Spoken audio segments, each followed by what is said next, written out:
Bismillahirrahmanirrahim. Assalamualaikum warahmatullahi wabarakatuh. Selamat siang teman-teman semua. Alhamdulillah hari ini kita berjumpa kembali ke diskusi edisi ngaji kitab Turos ya, di LSF Timoho.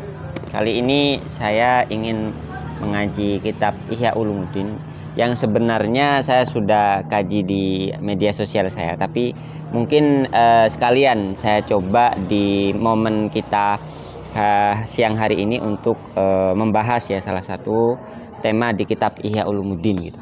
Sebelum itu mari kita bacakan Fatihah dulu kepada muallifnya ya. Kita tawasul dulu sebagaimana tradisi membaca kitab-kitab ini. Ila hadratin Nabi Mustafa Muhammad sallallahu alaihi wasallam ada alihi wajhihi turiyati wa alihi.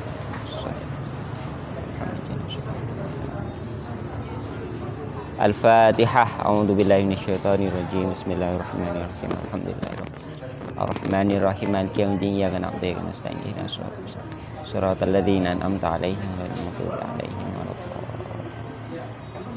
Allahumma iftah lana futuhal 'arifin waj'alna min ulama'ikal 'amilin waj'alna min ibadikas sholihin.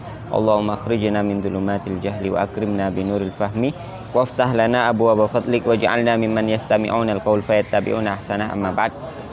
Baik teman-teman semua, sebelum langsung saya baca teksnya dan bab mengenai tanda-tanda ulama su sama ulama akhirat ya, saya memberikan muqaddimah dulu atau pendahuluan dulu terkait kitab ini, dan dalam konteks intelektual mengapa kira-kira kita masih penting untuk membaca kitab Ihya Ulumuddin dan ibarat kata mengkontekstualisasikannya hari ini.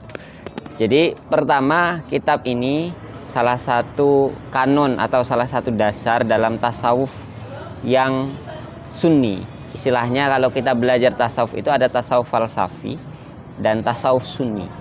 Tasawuf sunni ini kriterianya atau ciri-cirinya yang dibahas di situ lebih kepada dimensi etis. Jadi nanti kita lebih banyak mendengar semacam anjuran-anjuran dari Imam Ghazali yang mengarah pada bagaimana memperbaiki akhlak kita.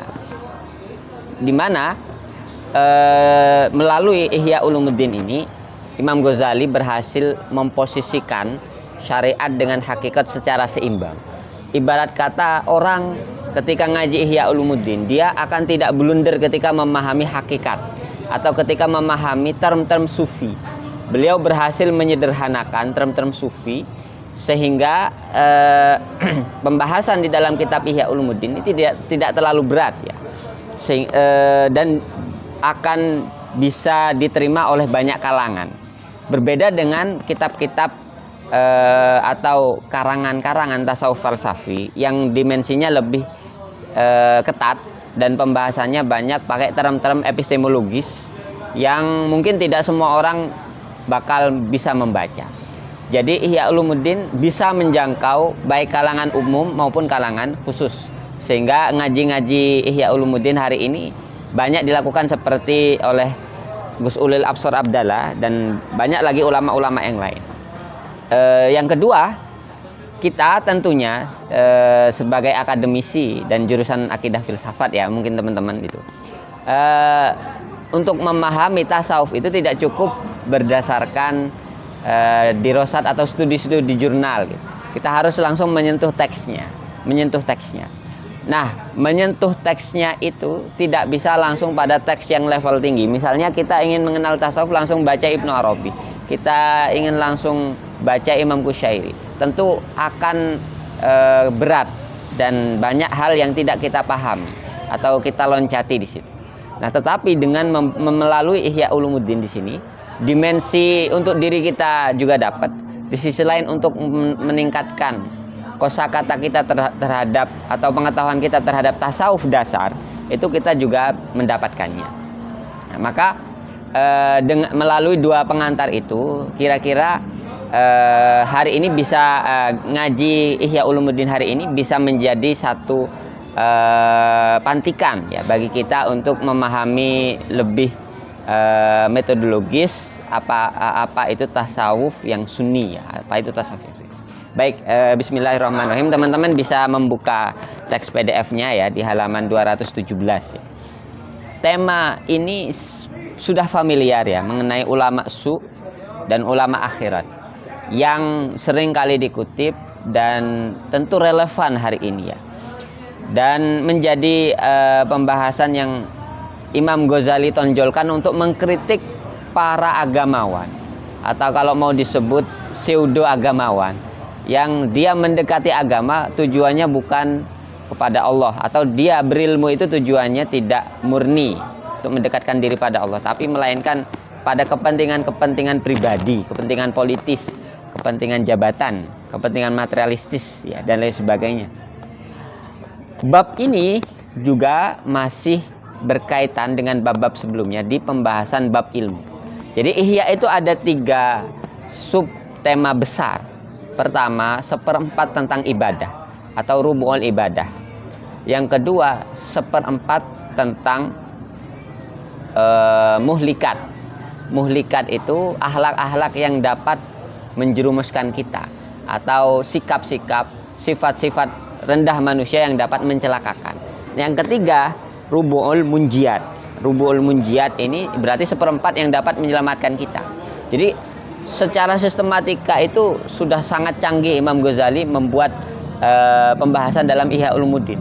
Nah, di bagian ibadah itu, sebelum nanti masuk ibadah sholat, ibadah puasa dan lain sebagainya, yang nanti dibahas tidak sekedar secara fikih, tidak sekedar apa definisinya, enggak, bahkan dilihat perspektif tasawufnya. Nah, itu letak rekonsiliasinya ya. Nah, sebelum itu beliau membahas ilmu itu sendiri, hakikat ilmu. Mana ilmu, pembagian ilmu itu harusnya berdasarkan apa? Apakah berdasarkan akhirat dan dunia? Apakah berdasarkan barat dan timur, katakanlah ya, relevansi filsafat ilmu hari ini gitu. Begitu juga tujuan dari ilmu yang nanti kaitannya adalah apa yang kita bahas hari ini. Jadi seorang ulama sebagai subjek ilmu, ketika tujuannya tidak lagi murni, nah, kira-kira maka muncullah term ulama su atau ulama yang buruk, katakanlah. Nah, nanti dibagi kembali ulama al-akhirah atau ulama yang dia sungguh murni dalam tujuannya, dia ikhlas. Mari kita baca ya. Al-babus sadisu, bab yang ke-6, fi afatil ilmi, dalam penyakit-penyakit ilmu, wa bayani alamati ulama il akhirah wal ulama isu, dan menjelaskan tanda-tanda ulama akhirat dan ulama su. Qad dzakarna ma warada min fadhailil ilmi wal ulama. Kita telah menjelaskan, Imam Ghazali telah menjelaskan tentang keutamaan-keutamaan ilmu dan keutamaan-keutamaan ulama. Waqad warada fil ulama isu, dan telah datang atau telah ada pembahasan tentang ulama su, tasdidat adimah, semacam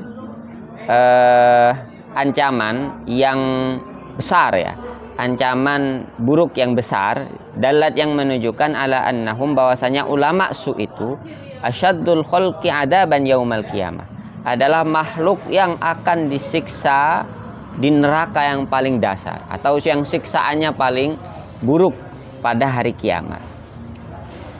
Jadi istilah ulama su itu dilahirkan dari hadis-hadis yang berbicara, yang Kanjeng Nabi itu berbicara tentang ancaman para ulama yang tidak mengamalkan ilmunya, yang pertama, atau para ulama yang kelakuannya buruk, yang akhlaknya tidak mencerminkan ilmu. Fa minal muhimmatil 'azimah ma'rifatul alamat fariqah baina ulama'i dunya ulama'il akhirah. Termasuk hal yang penting untuk kita ketahui adalah mengetahui ciri-ciri yang membedakan antara ulama dunia atau ulama su ya, dan ulama akhirat. Ya, istilahnya ulama dunia dan akhirat memang rada gimana ya, bahasanya memang bahasa-bahasa agama yang susah gitu untuk diterjemahkan secara lebih sederhana. Mungkin ulama yang buruk ya dengan ulama yang baik, atau dengan varian-varian kata akademis yang nanti mungkin bisa kita diskusikan lebih lanjut pada term-term ini. Wa na'ni bi ulama'id dunya, dan kami bermaksud dengan ulama dunia al ulama asu, ialah ulama yang buruk. alladzina qasduhum minal ilmi at-tana'um bid-dunya. Yang tujuan mereka dalam mencari ilmu itu adalah mencari kenikmatan dunia. Wa tawassul ilal jahi wal manzilati 'inda ahliha. Dan ilmu itu dijadikan perantara untuk mendapatkan kedudukan, mendapatkan jabatan di pemiliknya. Ibarat kata mereka yang karena posisinya sebagai ulama itu mendekati para penguasa untuk mendapatkan jabatan-jabatan tertentu. Itu sudah terjadi sejak masa Imam Ghazali dan banyak variannya. Nah, itu sebenarnya itu yang ingin dikritik ya. Beliau bisa kita ambil dari satu paragraf ini. Di sisi lain memberikan kesadaran terhadap kita terkait fenomena para ulama yang seperti itu. Di sisi lain juga mengkritik kehadiran beliau di zamannya ya. Kalau kita baca ini pada konteks zaman Imam Ghazali sudah banyak. Sehingga ini ibarat kata sudah satir. Ibarat kata sudah satir atau kritik yang beliau hadirkan di sini, meskipun secara tidak langsung tidak menyebut ya. Ibarat kata kalau kita baca secara hermeneutis itu adalah horizon pengarang ya. Horizon pengarang yang melingkupi situasi kehidupan Imam Ghazali waktu itu. Nah, kemudian beliau mengutip hadis-hadis ya. Biasa Ihya memang masih normatif teksnya ya. Jadi ya normatif itu tidak selalu buruk ya. Kita memang baca kitab memang seperti itu. Qala sallallahu alaihi wasallam, Kanjeng Nabi bersabda, inna asyaddan nasi adaban yaumal qiyamah alimun lam yanfa'hu Allahu bi'ilmi. Makhluk yang siksaannya paling pedih pada hari kiamat adalah orang alim yang Allah tidak menjadikan ilmunya bermanfaat atau yang ia tidak memanfaatkan ilmunya. Wa yurwa anhu sallallahu alaihi wasallam annahu qala, dan diriwayatkan dari Kanjeng Nabi juga bahwasanya Kanjeng Nabi bersabda, la yakunul mar'u aliman hatta yakuna bi'ilmihi amilan. Seseorang tidak disebut ulama, tidak disebut alim ya, sampai ia mengamalkan ilmunya. Ya berarti barometer atau ciri standar paling utama, ciri paling standar seseorang itu disebut benar-benar alim, ilmunya bermanfaat, sederhananya gitu. Dan ciri-ciri paling standar juga bahwa seseorang alim itu bakal menjadi ulama isu ya, atau bakal celaka adalah ketika ilmunya tidak dimanfaatkan. Atau dalam bahasa yang lebih mungkin enak kita bahasakan, itu orang yang kelakuannya selaras dengan ilmunya. Berbanding terbalik dengan ketika kelakuannya atau akhlaknya tidak berbanding lurus dengan akhlaknya, maka bisa kita sebut dengan ulama usul. Wa qala aidan sallallahu alaihi wasallam, al-ilmu ilmani. Nabi juga bersabda, ilmu itu dua macam. Ilmun 'alal lisan, fadzalika hujjatullahi ta'ala 'ala ibni Adam. Ilmu yang pertama itu ilmu yang sifatnya lisan, sifatnya terbahasakan, sifatnya wacana, sifatnya epistemik gitu. Yang ada bukunya, ada seperangkat teorinya. Fadzalika hujjatullahi 'ala ibni Adam. Dan ilmu yang pertama ini adalah argumentasinya Allah terhadap Ibnu Adam. Nah, itu bagian pertama.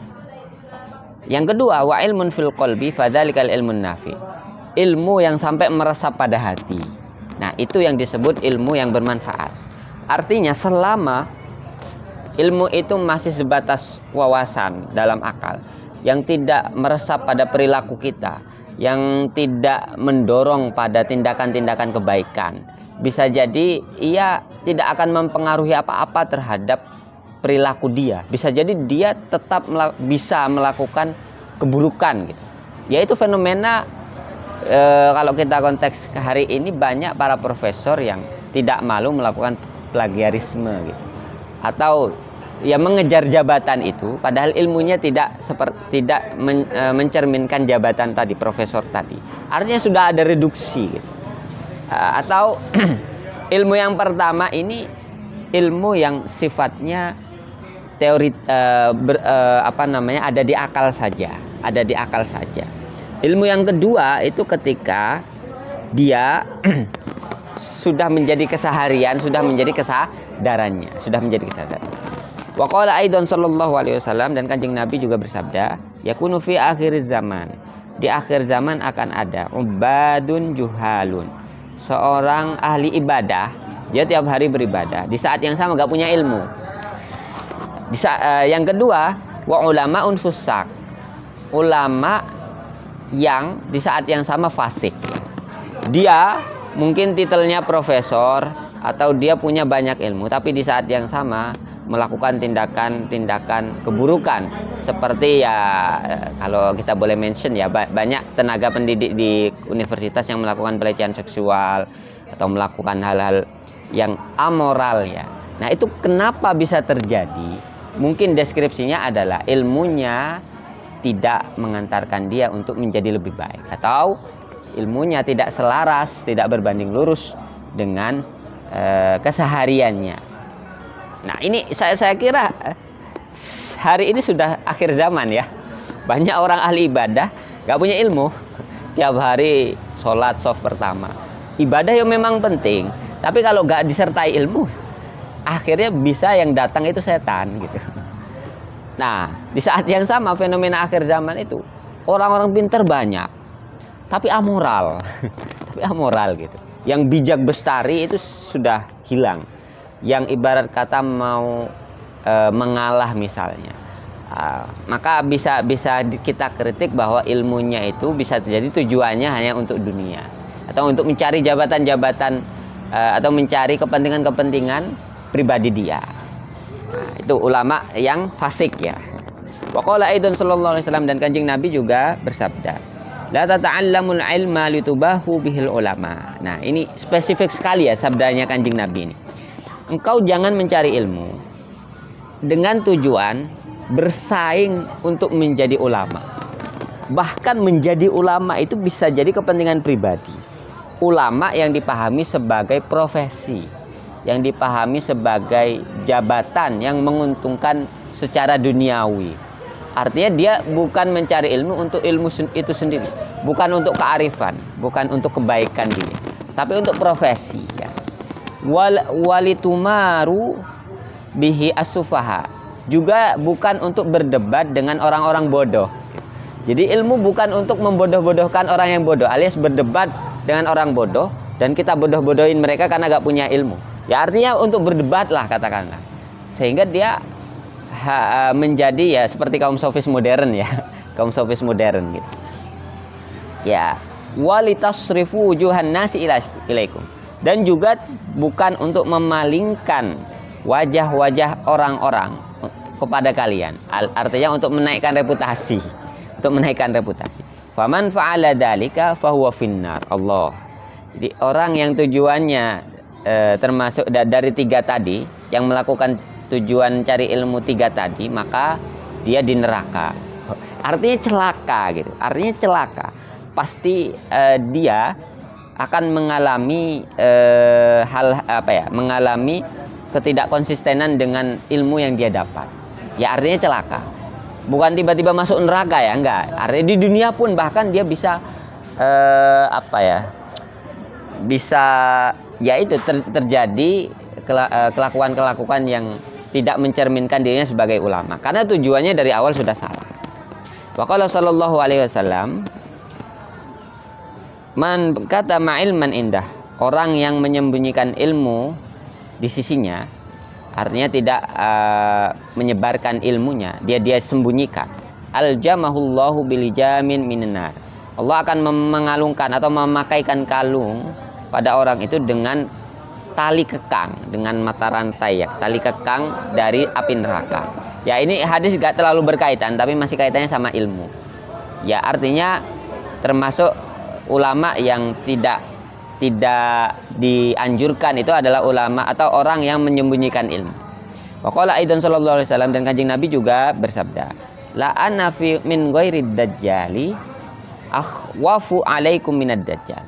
Aku itu ada yang lebih aku khawatirkan kepada kalian lebih dari dajjal. Aku itu ada hal yang aku khawatirkan lebih dari keberadaan dajjal. Itu akan terjadi pada kalian gitu, katakanlah seperti itu. Fakila, maka ditanya, wa madzaka, apa itu wahai Kanjeng Nabi? minal a'immatil mudallin. Yang lebih dari bahaya dari keberadaan Dajjal itu para imam yang menyesatkan. Para imam yang menyesatkan itu adalah para ulama su tadi. Ulama yang sudah punya ratusan jamaah, ternyata dia kepentingannya adalah dunia. Nah, dia pasti menyesatkan, pasti tidak barokah.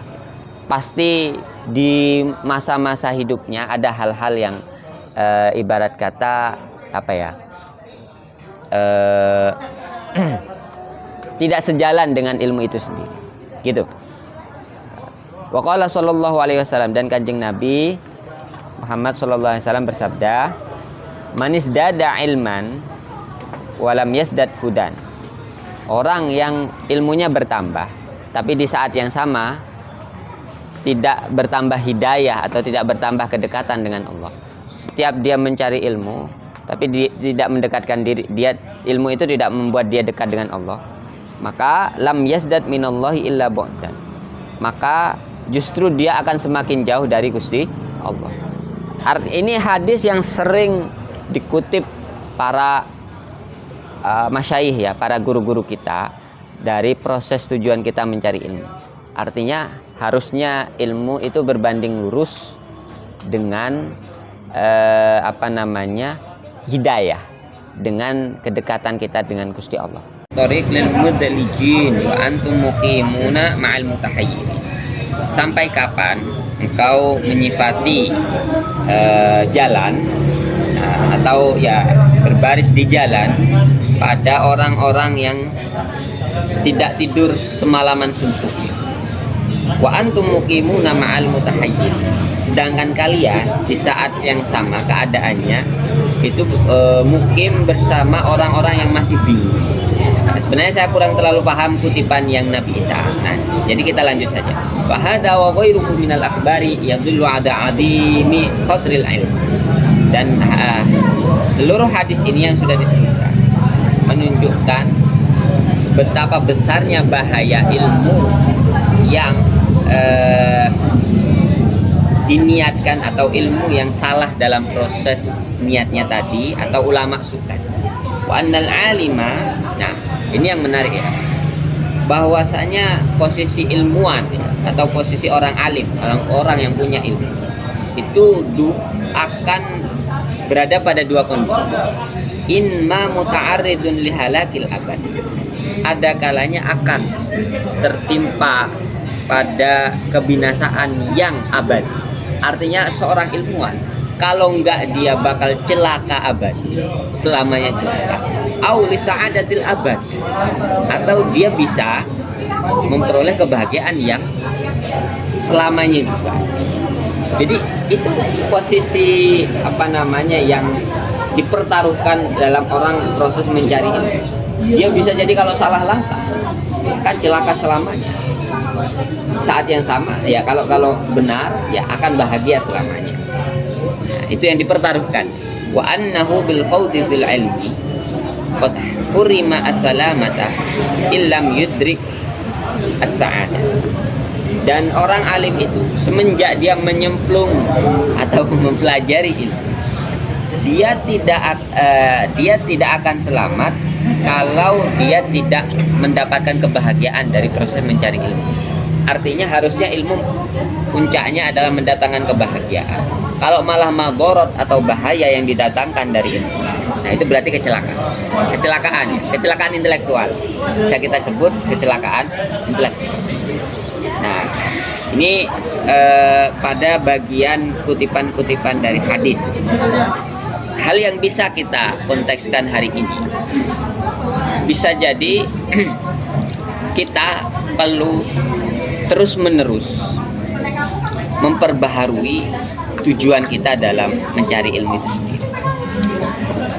Pertama, sebagai seorang muslim, saya pribadi merenungkannya, ilmu itu minimal untuk diri kita agar memiliki kesadaran yang lebih daripada orang-orang yang lain. Nah, ilmu yang sudah menjadi kesadaran tersebut, insya Allah dia tidak hanya sebatas wacana saja. Dia akan menggerakkan seseorang untuk bersikap bijak ya, bersikap bijak. Ya semakin ilmu seseorang tinggi, katakanlah kita semakin banyak belajar filsafat, harusnya kita lebih bijak. Nah, itu yang menjadi dampak paling pertama. Yang kedua adalah pada kedekatan kita terhadap Tuhan. Ya eman gitu, kalau kita sudah nyemplung pada ilmu, kok di akhir kehidupan kita malah jauh dari Tuhan. Naudzubillah, sampai su'ul khotimah, jangan sampai. Maka harus sudah sejak awal tujuan kita mencari ilmu itu ya agar di akhir ending hidup kita ya lebih dekat dengan Gusti Allah, ya husnul khotimah. Nah, maka dengan dua proses tujuan yang mulia tadi atau yang murni tadi, insya Allah kita selamat dari termasuk tergolong ulama sufi, di mana ilmu tidak dipertaruhkan atau digadaikan hanya untuk hal-hal sederhana.